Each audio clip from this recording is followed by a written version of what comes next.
আজকের গল্প মাকালপুরের ঘন বিল।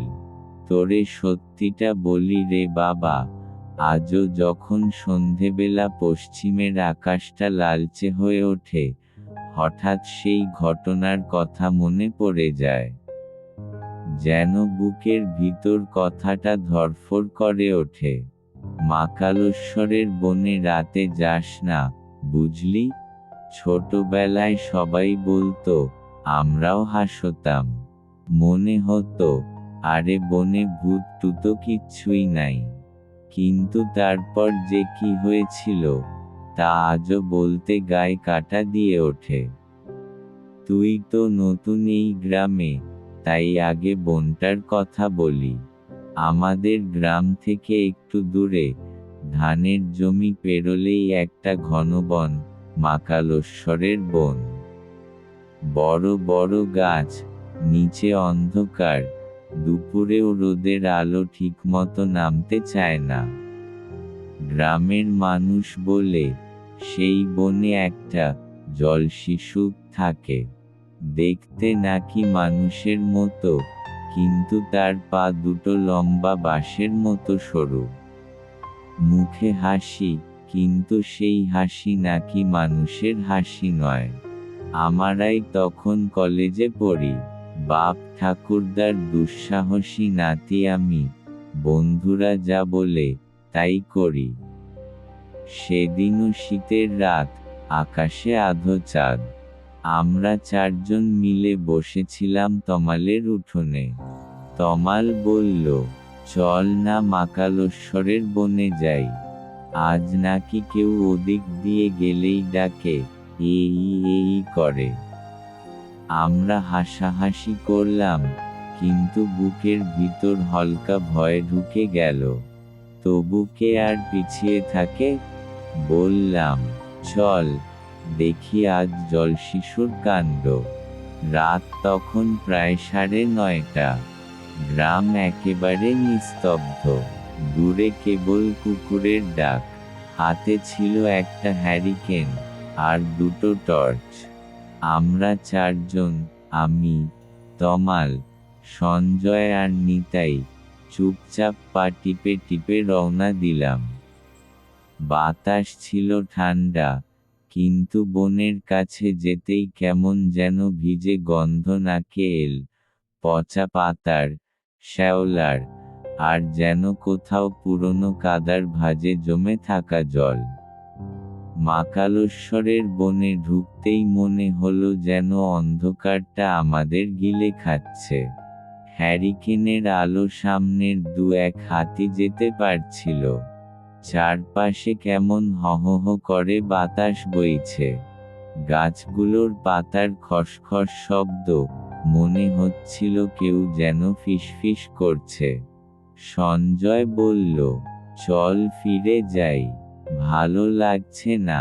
তমাল হেসে উঠল, তুই এত ভীতু?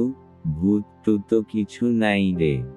আমি তখন দেখলাম, বনের একেবারে ভেতরে অনেকটা জায়গা জলে ভরা। একটা ছোট ঠেকুরে বিলের মতো।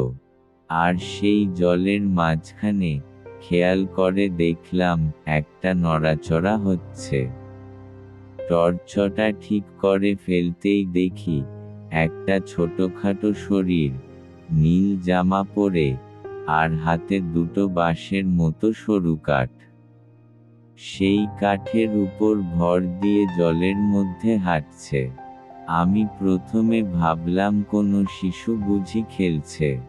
কিন্তু পরের মুহূর্তেই মনে হলো, ওর মুখটা কেমন যেন। মুখের দুই পাশে টান টান চামড়া, চোখ দুটো অস্বাভাবিক বড়, আর গাল দুদিকে ছড়ানো, যেন হাসছে একটা জড়ব্রত হাসি। নিতাই ফিসফিস করে বলল, ওইটা কি জলশিশু? হঠাৎ ওটা থেমে গেল। তারপর ধীরে ধীরে মাথাটা ঘুরিয়ে আমাদের দিকে তাকালো। চোখ দুটো যেন টর্চের আলো গিলে ফেলল। তারপরে যা ঘটল, আজও ভুলতে পারি না। ওটা কেমন করে যেন পা না নড়িয়েই জলের উপর সোজা আমাদের দিকে সরে আসতে লাগলো। যেন জল ঠেলে নয়, পানির উপরই গা বেয়ে চলেছে। সঞ্জয় চিৎকার করে উঠল, দৌড়া! আমরা সবাই ছুটতে লাগলাম। পাশে পাশে বন, ডান দিক থেকে কেমন যেন কারো গলা এল, এ ই ই ই, থেমে যা!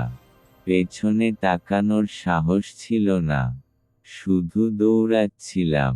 হ্যারিকেন নিভে গিয়েছিল, টর্চের আলো কাঁপছিল, পিছনে জলের ছ্যালছ্যাল শব্দ, মনে হচ্ছিল কিছু একটা আমাদের পেছনে পেছনে আসছে।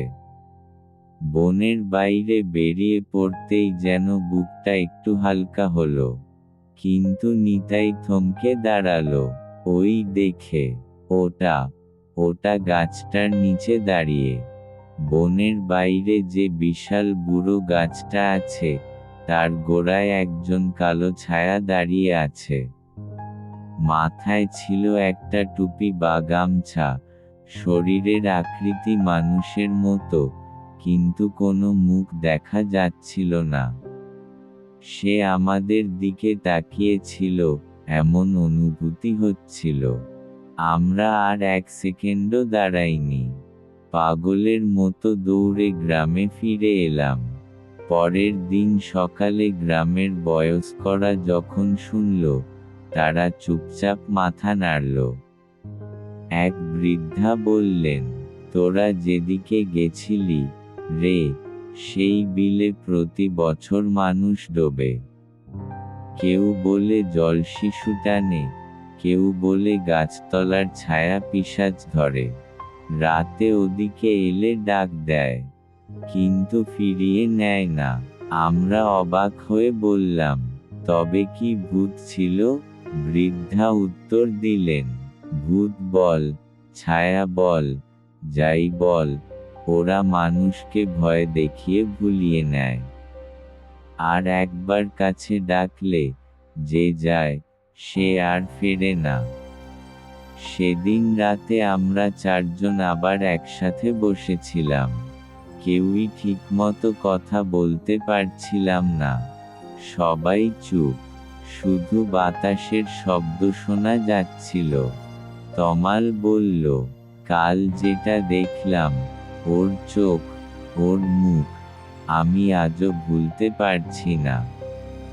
মানুষ তো এমন মুখ নিয়ে হাসতে পারে না। সঞ্জয় বলল, আমাদের পেছনে যে জল নড়ছিল, আমি স্পষ্ট শুনেছি, জল ছিঁড়ে কেউ আসছে। কিন্তু সেইভাবে তো মানুষ হাঁটতে পারে না। নিতাই শুধু বলল, গাছতলা ছাটা, ওটা মানুষ না। ওর শরীরের কোনো নড়াচড়া দেখলাম না, শুধু মাথা কাত করে তাকিয়েছিল। তারপর থেকে আমরা কেউই আর সেই বনের দিকে যাইনি। গ্রামের সবাইকে বারণ করেছি। আজও রাতে যখন মাকালেশ্বরের দিকে বাতাস জোরে বয়, মনে হয় কেউ যেন ফিসফিস করে ডাকে, এ ই ই ই, থেমে যা! আর সেই জলের মাঝের নীল জামাওলা শিশুটার মুখ, দুই পাশে টান টান গাল, বড় বড় চোখ, আর সেই অদ্ভুত হাসি আজও আমার ঘুম ভেঙে দেয়। অনেকে বলে, বনের সেই শিশুটার মৃত্যু হয়েছিল বহু বছর আগে। বর্ষায় বিলের জলে নেমে পা পিছলে ডুবে যায়, তাই বিলে আজও সে পথ হারিয়ে ঘুরে বেড়ায়। আবার কেউ বলে, সেই শিশু ছিল না, বনের আত্মা, পথভোলা মানুষকে আহ্বান করে। যাই হোক, সত্যি কি না তুই নিজে বিচার করে দেখ। আমার কথা শুধু এতটুকু, রাতে মাকালেশ্বরের বনের ধারেও যাস না, বাবা। কারণ ওখানে যে আছে, সে মানুষ না, তা আমি চোখে দেখে এসেছি।